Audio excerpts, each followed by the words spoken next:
What's up everyone, Alex here. Fans of farming RPGs always say that farming sims can be wholesome and relaxing.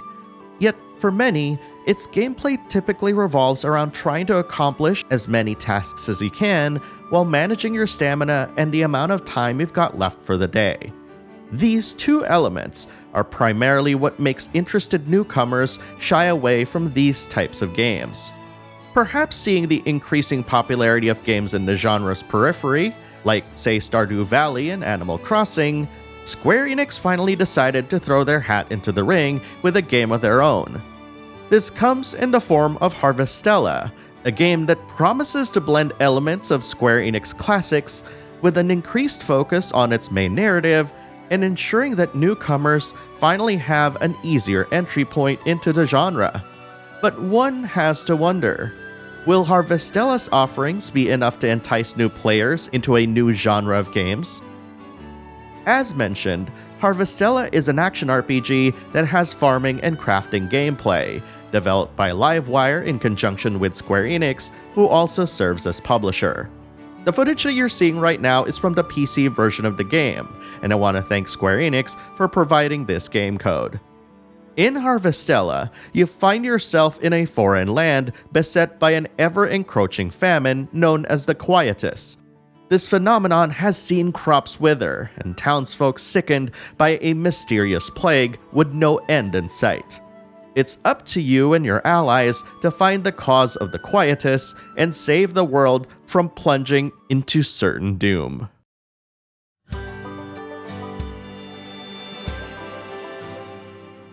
While Harvestella still has you managing your stamina and time, it's done in such a way that they don't really get in the way of what you want to do.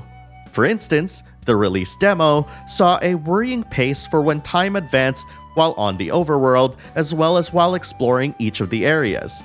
In the full game, however, while time advancement has been slowed down a little bit while exploring the overworld, you still can't linger there. This only becomes a problem when you've got more ways to explore the world, but it does require you to at least be aware of the time.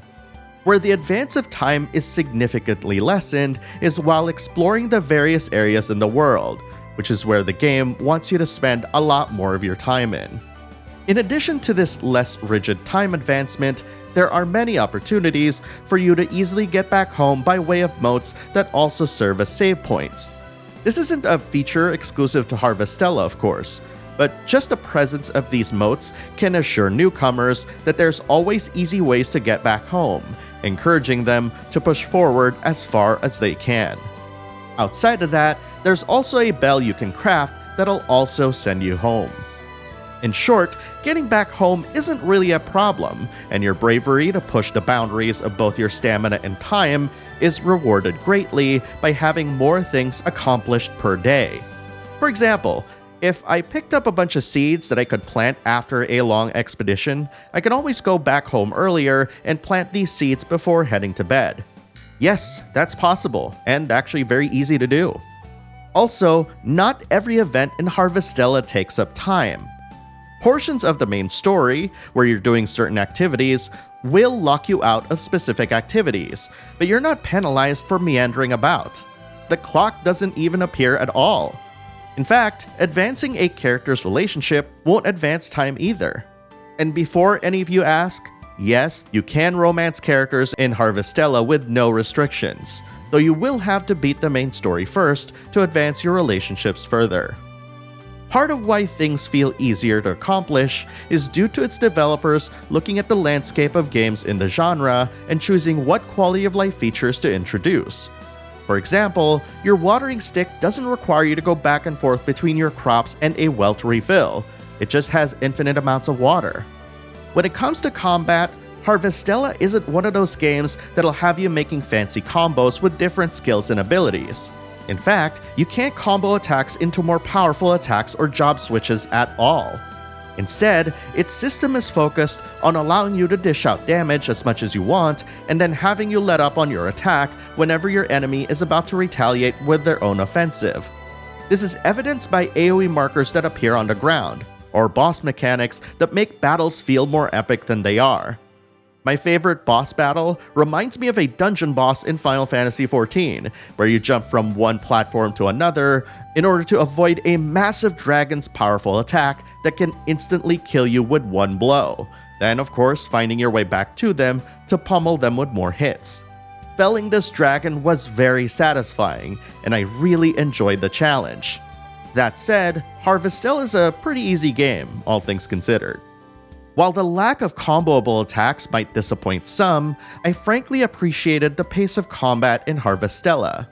It's really fun to utilize the attacks and tools given to you while looking out for incoming hits or AoEs to avoid. The only gripe that I have is that I kept pressing the Y button thinking that I have a more powerful attack to end combos, which is admittedly a bad habit for this game given that so many other games utilize this style of combat. Makes you think, doesn't it? There is also a job system in the game, which allows you to switch between 3 different equipped jobs. Job progression is pretty simple and self-explanatory. You earn job points the more you use a job, and you can use them to buy new abilities and passives. You still can't quickly switch from one job to another to chain combos, but as I said, Harvestella's combat really isn't about that. I found that the variety of jobs to be pleasing, and I found myself wanting to level every single one because I really enjoyed the variety they offered. Harvestella also features a party system, where you can swap characters in and out depending on what you need. I say this because the entire party's levels are based off of yours, so there's no need for unnecessary grinding.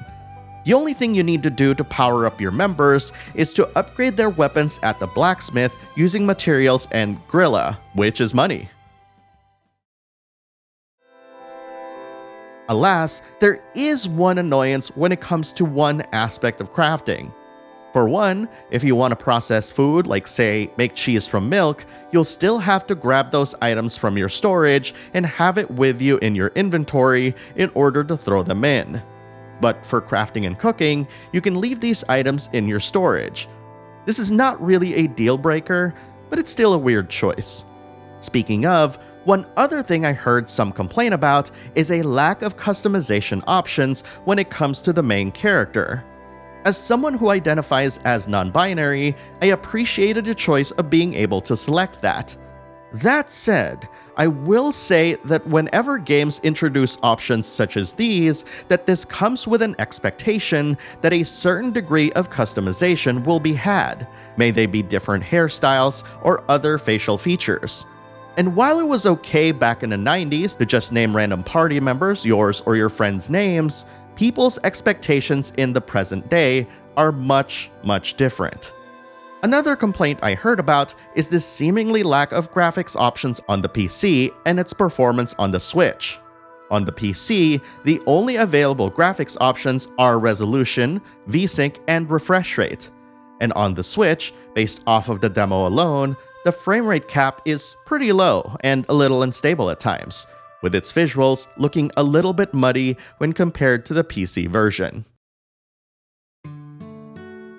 Despite all of these criticisms, however, I think it's important to talk about how much of these affected my experience playing the game.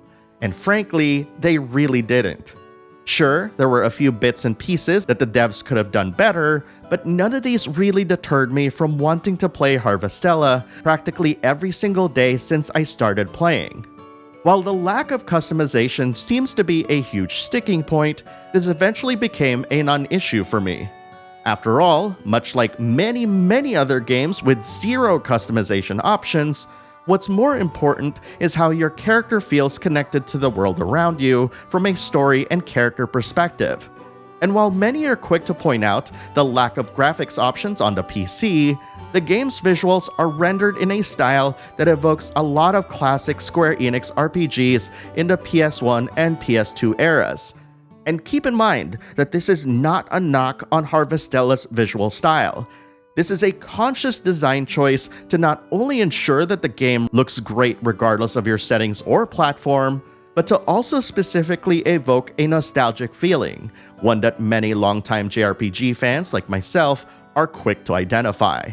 And before you ask, yes, I would have also loved to play this game on the Switch despite its lower frame rate. All in all, the blending of farming, crafting, and combat in Harvestella combines a lot of good quality of life features from other games while trying to put a spin of their own. Veterans of farming RPGs will probably find many of these choices frustrating and can't help but compare Harvestella with other games, and I think that's perfectly valid.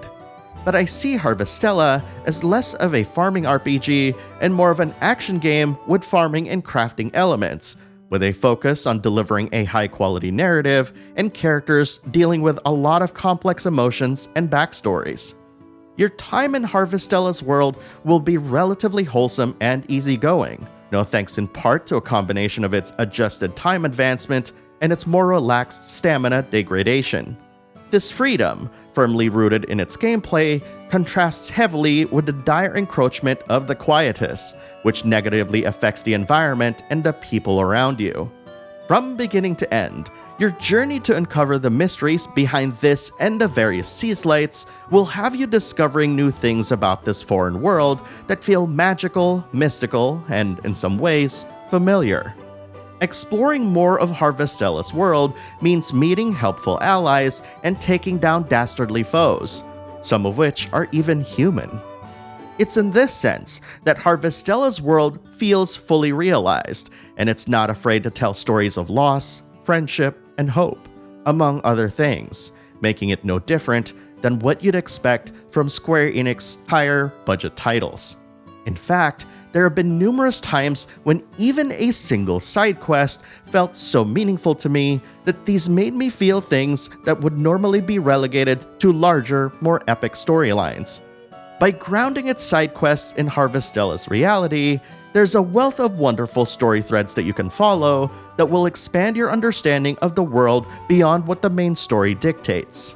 And how the main story masterfully weaves its tale, of course in between bouts of farming, crafting, and exploration that is a fitting reward for all the work and toil you've had to go through as you live your life in this world. And with a masterful soundtrack by Goshina, it's even more difficult to pull yourself away from it thanks to its siren songs. Goshina's credits include Code Vein and Tales of Legendia, with the latter considered by many as one of the best soundtracks in Tales history. His compositions are emotional and sweeping, when making good use of symphonic sounds to evoke feeling, and it also complements the look and feel of the world.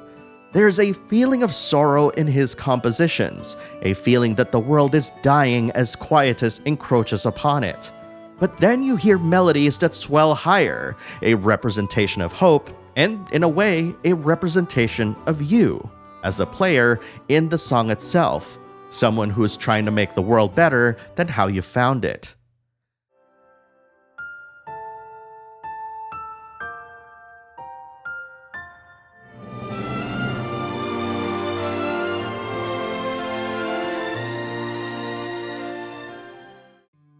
My only complaint about this is that as of this writing, there is absolutely no way to obtain this amazing soundtrack outside of Japan.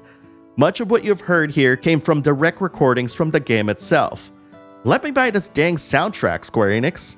And of course, I talked about the visual design of Harvestella earlier, but it bears repeating. I love the visual design of Harvestella, and there's a feeling of minimalism to its design aesthetic.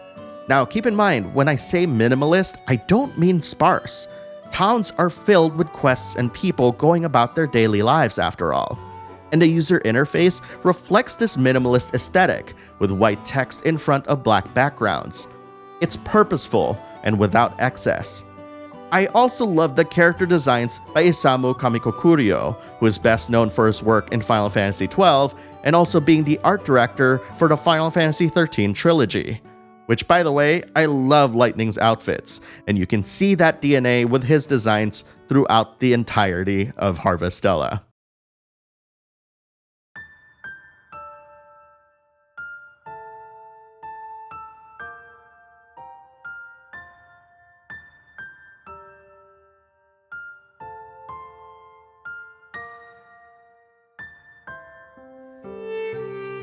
While longtime fans of farming RPGs might find Harvestella's systems to be basic when compared to other games they've played, The game does offer a lot for folks who have never dared to play any of these types of games.